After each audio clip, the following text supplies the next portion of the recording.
Hello. Hi. Welcome back to Tank Talks. Today we're talking about the Marine Betta. You have one that came in? And just you one? have one I do in have your one. tank? I do have one from you guys, yes. It is about this big now, pretty big. Very hardy fish.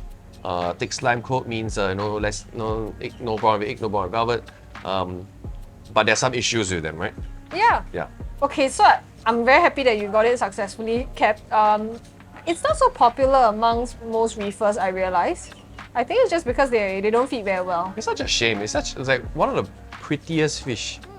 It's called it's also called a comet, and it's a black with like white polka dots. It looks like a star, like on a canvas, you know. And yes, it's hard to get them to eat, and then they don't eat, therefore they die. But I think it's also the same kind of deal with a copper band where you throw them into a busy reef. All the tanks are swimming by, and this guy is just hiding in his hole. I'm not dealing with that, right? So I think it's also best to put them in a smaller observation tank. Okay. Actually, I didn't do this. And then just feed them a lot until they start recognizing food, then put them in the tank. I have friends who feed them with tongs, and they come out to the tongs and eat it. Mine doesn't. Mine's afraid of the tongs. But you know, once you get them eating, they're pretty hardy. I had a pretty bad egg outbreak, nothing.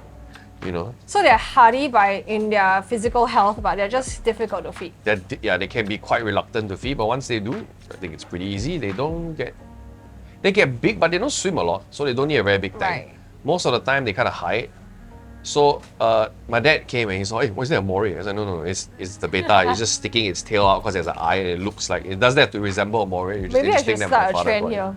We should bring in a lot of comets and we should just try to get them eating. Yeah. Okay. And they've been bred in captivity. It's possible. Yeah. So like you know, it's great if you can get a captive breed one. It's easier to feed. I don't know if that's ever been brought into Singapore.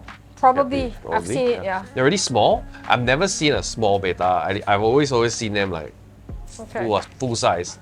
Apparently there are two subspecies, but I cannot tell the difference.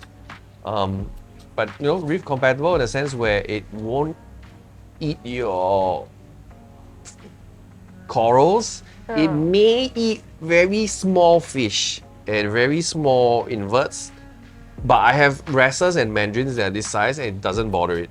I don't have enough information to know whether it's eating or not, but yeah, let's find out. I mean, this one? No, I don't know whether they will eat because there's just not enough data to see in other people's tanks. Most people say that they don't even touch like the smallest of fish, which is quite interesting. And so I mean I literally have a leopards this size and it doesn't touch it. Yeah.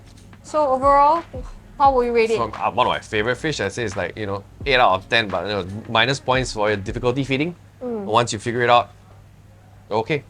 Okay. Try it.